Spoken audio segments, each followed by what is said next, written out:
முன்னாள் பொலிஸ்மா அதிபர் சி.டி. விக்ரமரத்ன அவர்களுடைய உயிரிழப்பில் தொடர்ச்சியாக மர்மம் நீடித்து வருகிறது. அது கொலையா அல்லது தற்கொலையா என்கின்ற கோணத்தில் விசாரணைகள் தீவிரமாக முன்னெடுக்கப்பட்டு வருகின்றன. இப்போ 3 குழுக்கள் இந்த விசாரணைகளை முன்னெடுத்து வருகின்றார்கள். இறுதி முடிவு எங்களுக்கு எப்போ தெரிய வரும் என்று சொன்னால், அதாவது அவருக்கு என்ன நடந்தது என்றது இறுதி முடிவு எப்போ தெரிய வரும் என்று சொன்னால், இந்த ஃபோரன்சிக் ரிப்போர்ட் என்று சொல்லுவது தானே, அதாவது உடல் கூற்று ஆய்வு அறிக்கை, அது வெளிவந்த அப்புறம் தான் தெரியும் உண்மையிலேயே என்ன நடந்தது என்று சொல்லி. இதுக்கெல்லாம் பார்த்தீங்கன்னு சொன்னால், அவருடைய மனைவி இருக்கிறதா தானே, மனைவியிடம் போலீசார் விசாரணைகளை மேற்கொண்டிருக்கிறார்கள். விசாரணைகளை மேற்கொண்டு வாக்குமூலங்களை பதிவு செய்திருக்கின்றார்கள். ஏற்கனவே அவருடைய பாடி கார்ட்ஸ்கிட்ட வாக்குமூலங்கள் பெறப்பட்டிருந்தன. ஏன்னு சொன்னால், அவையில் ஆளுக்கு ஒரு கதை சொல்லியிருந்தார்கள், இப்படி நடந்தது அப்படி நடந்தது என்று சொல்லி. அந்த 2 மெய் பாதுகாவலர்களில் ஒரு ஆளுடைய துப்பாக்கியை வாங்கித்தான் அவர் சுட்டு கொண்டார் என்று சொல்லப்படுகிறது. எனவே அதிலேயே நிறைய மர்மங்கள் இருக்குது. இப்போ மனைவியிடம் விசாரணைகள் நடத்தப்பட்டு வாக்குமூலங்கள் பெறப்பட்டிருக்கின்றன. ஏன்னு சொன்னால், அவர் அவருடைய குடும்பத்தில் சில பல பிரச்சனைகள் இருந்தது, மன உளைச்சல் இருந்தார் என்று சொல்லப்படுது தானே. அப்போ மனைவியை கூப்பிட்டு கேட்டால் அவருக்கு தெரியும் தானே கடைசி காலங்களில் என்ன நடந்தது, மன உளைச்சலில் இருந்தாரா அல்லது இப்படியான ஒரு எண்ணத்தில் இருந்தாரா, தன்னுடைய உயிரை தானே மாய்க்கிற ஒரு எண்ணத்தில் இருந்தாரா, என்ன ஏதென்று சொல்லி தெரிய வருந்தானே. எனவே அவாவிடம் விசாரணைகள் முன்னெடுக்கப்பட்டிருக்கின்றன. இறுதி அறிக்கை மிக விரைவில் வெளியாகும் என்று சொல்லி எதிர்பார்க்கப்படுகிறது. இருந்தாலும் இந்த சாவில் மர்மம் நீடிக்கிறது. இதுக்கிடையில் பார்த்தீங்கன்னு சொன்னால், நாளை திங்கட்கிழமை அவருக்கான இறுதி நிகழ்வுகள் நடைபெற இருக்கின்றன.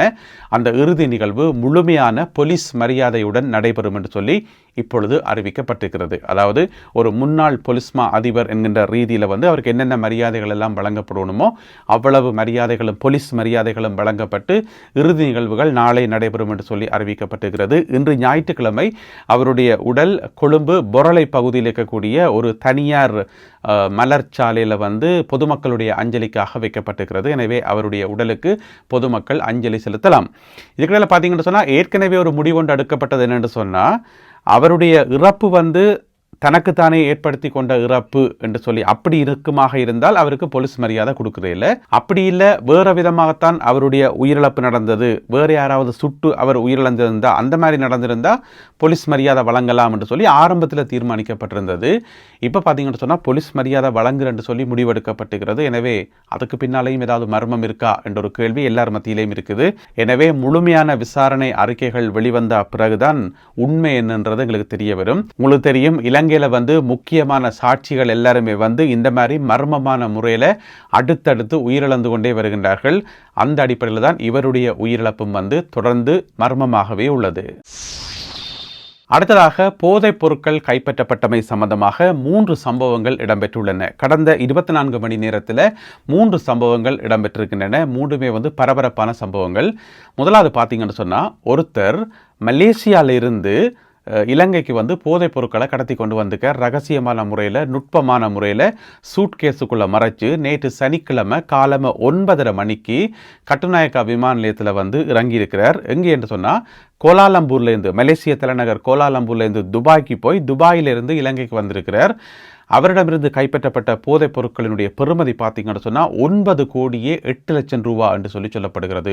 அவ்வளவு பெறுமதியான போதைப் பொருளை கொண்டு பிடிபட்டுக்கார். 23 வயதுடைய நபர், மலேசிய குடியுரிமை உள்ள மலேசிய நாட்டுக்காரர். இப்பொழுது அவர் விளக்கமறியலில் வைக்கப்பட்டிருக்கின்றார். எனவே அவரிடமிருந்து 9 கோடியே 8 லட்சம் ரூபா பெறுமதியான இந்த போதைப் பொருட்கள் மீட்கப்பட்டிருக்கின்றன. இது முதலாவது சம்பவம். அதுக்கப்புறம் பார்த்தீங்கன்னு சொன்னால், ஒரு பெண் ஒருவர் கைது செய்யப்பட்டிருக்கின்றார் கட்டுநாயக்கா விமான நிலையத்தில் வச்சு. அந்த பெண் அங்கோலா நாட்டை சேர்ந்தவர். அப்போ அங்கோலால இருந்து பல இடங்களுக்கு போய் கடைசியாக ஸ்ரீலங்காவில் இறங்கி இருக்கிறா. அவள் என்ன செய்கிறான்னு சொன்னால், வீல் சேரில் வந்திருக்கிறா. அப்போ வீல் சேரில் விரைக்குள்ளேயே அவன் நடவுட பாவனையில் ஒரு டவுட் வந்திருக்கு அங்கே இருந்த அதிகாரிகளுக்கு. அப்போ மறைச்சி செக் பண்ணி பார்த்தா, அந்த வீல் சேரில் கீழ்ப்பகுதியில் நுட்பமான முறையில் போதைப் பொருட்களை மறைச்சி வச்சிருக்கிறா.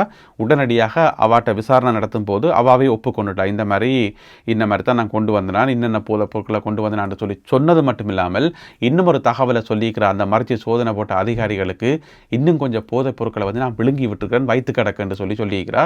பிறகு அவா இப்போ ஹாஸ்பிட்டலுக்கு கூட்டிக் கொண்டு போயிட்டு அந்த போதைப் பொருட்களை எடுக்கின்ற நடவடிக்கையில் இப்பொழுது அதிகாரிகள் ஈடுபட்டிருக்கின்றார்கள். அங்கோலா நாட்டைச் சேர்ந்த 54 வயதுடைய இந்த பெண்மணி இப்பொழுது கைது செய்யப்பட்டிருக்கின்றார்.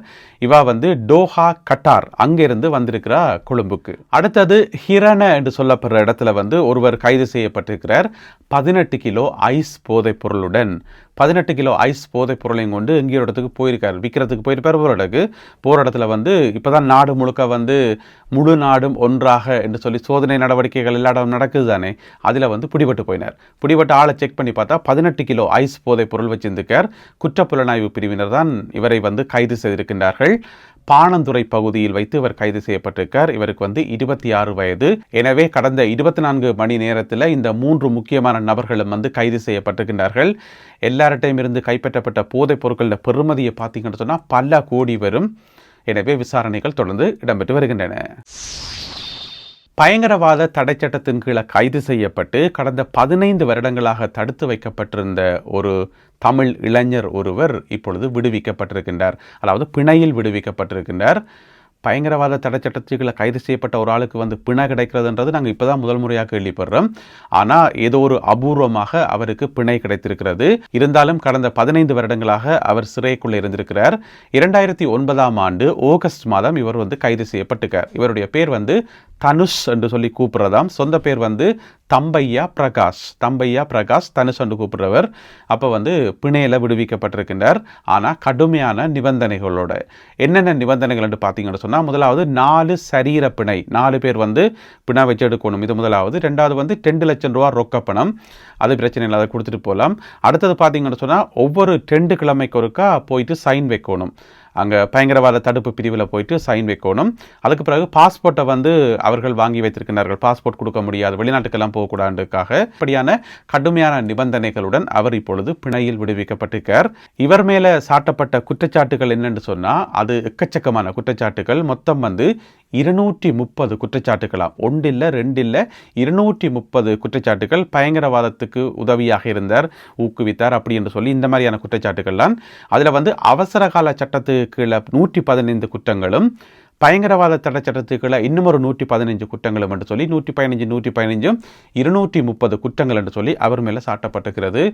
இதனால தான் இலங்கையில் வந்து பயங்கரவாத தடை சட்டம்ன்றது ஒரு படு மோசமான ஒரு ஈவிரக்கம் இல்லாத சட்டம்ன்றது எங்கள் எல்லாருக்குமே தெரியும். அதனால தான் எல்லா தரப்பினருமே வந்து இலங்கை அரசாங்கத்துக்கு வந்து கடுமையான அழுத்தம் கொடுக்கிறார்கள் இந்த பயங்கரவாத தடை சட்டத்தை வந்து நீக்க சொல்லி. ஏன்னு சொன்னால் அது வந்து ஒரு ஈவிரக்கம் இல்லாத சட்டம். யாரையும் கைது செய்யலாம், எப்படியும் தடுத்து வைக்கலாம், எவ்வளோ காலமனுடன் தடுத்து வைக்கலாம், அந்த மாதிரி கணக்க விஷயங்கள் அதுக்குள்ளே இருக்குது. அதனால அதை நீக்கணும் என்று சொல்லி ஏன் ஐரோப்பிய ஒன்றியமே வந்து என்ன சொல்லியிருக்குன்னு சொன்னால், பயங்கரவாத தடை சட்டத்தை நீக்கினா தான் உங்களுக்கு வந்து GSP+ வந்து நாங்கள் தருவோம் என்று சொல்லி, இந்த மாதிரி சர்வதேச அழுத்தம், உள்நாட்டு அழுத்தம் என்று சொல்லி நிறைய அழுத்தங்கள் இருக்குது இந்த சட்டத்தை வந்து நீக்க சொல்லி. எனவே அரசாங்கம் வந்து இந்த வருட இறுதிக்குள்ள வந்து பயங்கரவாத தடை சட்டம் நீக்கப்படும் என்று சொல்லி வாக்குறுதி கொடுத்திருக்கிறது. அதுக்கு பதிலாக புதிய சட்டமும் உருவாக்கப்பட்டிருக்கிறது. எனவே மிக நீண்ட காலத்துக்கு பிறகு இந்த தனுஷ் என்று சொல்லப்படுற நபர் தம்பையா பிரகாஷ் இப்பொழுது பிணையில் விடுவிக்கப்பட்டுள்ளார். டெங்கு நோய் காரணமாக உயிரிழந்தவர்களுடைய எண்ணிக்கை நாளுக்கு நாள் அதிகரித்து கொண்டே செல்கின்றது. இறுதியாக கிடைக்கப்பட்ட தகவல்களின் அடிப்படையில் 53 பேர் உயிரிழந்திருக்கின்றார்கள். 74,478 பேர் பாதிக்கப்பட்டிருக்கின்றார்கள் இதுவரைக்குமான காலப்பகுதியில். அதோட பார்த்தீங்கன்னு சொன்னால் அதிகளவு டெங்கு நோயாளர்கள் இருக்கின்ற மாவட்டம் வந்து கம்பஹா மாவட்டம். அங்கே வந்து 15,596 பேர் பாதிக்கப்பட்டிருக்கிறார்கள். இது வந்து இந்த மாத கணக்கு, இந்த ஜூலை மாத கணக்கு. அதுபோக பார்த்தீங்கன்னு சொன்னால் இந்த வருஷம் ஆரம்பத்தில் இருந்து ஜூன் மாதத்தில் தான் அதிக அளவிலான டெங்கு நோயாளர்கள் ஏற்கனவே பதிவு செய்யப்பட்டிருந்தவர்கள். இப்போ பார்த்தீங்கன்னு சொன்னால் ஜூலை மாதத்தில் போகிற போக்க பார்த்தா ஜூன் மாதத்தை வந்து ஓவர்டேக் பண்ணும் போல இருக்குது. ஏன்னு சொன்னால் ஜூன் மாதத்தினுடைய மொத்த நோயாளர்களுடைய எண்ணிக்கை 21,537. ஆனால் ஜூலை மாதத்தினுடைய மொத்த நோயாளர்கள் இதுவரைக்கும் பார்த்தீங்கன்னு சொன்னால் 19,100. அப்போ இன்னும் ஒரு 10-12 நாள் கிடக்குது. கண்டிப்பாக போன மாதத்தை விட இந்த மாதம் அதிக நோயாளர்கள் வருவார்கள் என்று சொல்லி எதிர்பார்க்கப்படுகிறது. ஆகஸ்ட் மாத கடைசி வரைக்கும் இலங்கையில் டெங்கு நோயினுடைய தாக்கம் உச்சகட்டமாக இருக்கும் என்று சொல்லி அறிவிக்கப்பட்டுள்ளது. ரணில் விக்ரமசிங்கவும் சஜித் பிரேமதாசவும் நேருக்கு நேர் சந்திக்க போகின்றார்கள். எப்போ என்று கேட்டீங்கன்னு சொன்னால் இந்த மாதம் 23ஆம் தேதி வியாழக்கிழமை. அதுலேயும் பார்த்தீங்கன்னு சொன்னால் ரணில் விக்ரமசிங்க சஜித் பிரேமதாசான்ற ஆஃபீஸுக்கு போகிறார். அவருடைய அலுவலகத்துக்கு முதல் முறையாக போகிறாராம். அதாவது இலங்கை வரலாற்றில் முதல் முறையாக ரணில் விக்ரமசிங்க சஜித் பிரேமதாசான்ற ஆஃபீஸுக்கு போயிட்டு அங்கே போய் சந்திக்கிறாராம் என்று சொல்லி. பின்ன எதுக்கு சந்திக்கணும் ரெண்டு பேரும் சேர்ந்து ஆட்சியை பிடிக்க போயினமா என்று கேட்டிங்கன்னு சொன்னால் என்று சொல்லி நாங்கள் கேட்கல. அவன் கட்சிக்காரர் வந்து அடிக்கடி சொன்னபடி தானே 2 பேரும் சேரினம் ஆட்சியை பிடிக்கணும் என்று சொல்லி. அப்படிலாம் பிடிக்க முடியாது. இருந்தாலும் ஏன் சந்திக்கணும் என்று சொன்னால் இந்த நீதிபதிகள் ஓய்வு பெற வயதில்லை பிரச்சனை ஒன்று ஓடிக்கொண்டிருக்குத்தானே, அதை நீடிக்கிறது சம்பந்தமாக. எனவே அது சம்பந்தமாக கதைச்சு ஒரு போராட்டம் ஒன்றை நடத்துவோம், பெரிய அளவில் வந்து போராட்டங்கள் நடத்துவோம் என்று சொல்லி அதுக்காகத்தான் சந்திக்கணும். ரணில் விக்ரமசிங்கவும் சஜித் பிரேமதாசாவும் 2 பேரும் சந்திக்கிறது விஷயம் இல்லை. முதல் முறையாக சஜித்தின் ஆஃபீஸுக்கு ரணில் போராராம் என்றதான் பெரிய ஒரு பிரேக்கிங் நியூஸாக போடப்பட்டிருக்கிறது. எனவே இந்த மாதம் 23ஆம் தேதி 2 பேரும் சந்திக்கின்றார்கள். இந்த காணொலியில் பகிர்ந்து கொள்ளப்பட்ட செய்திகள், தகவல்கள் தொடர்பான உங்களுடைய கருத்துக்களை மறக்காமல் கீழே எழுதுங்கள். மீண்டும் சந்திப்போம் உறவுகளே. நன்றி, வணக்கம்.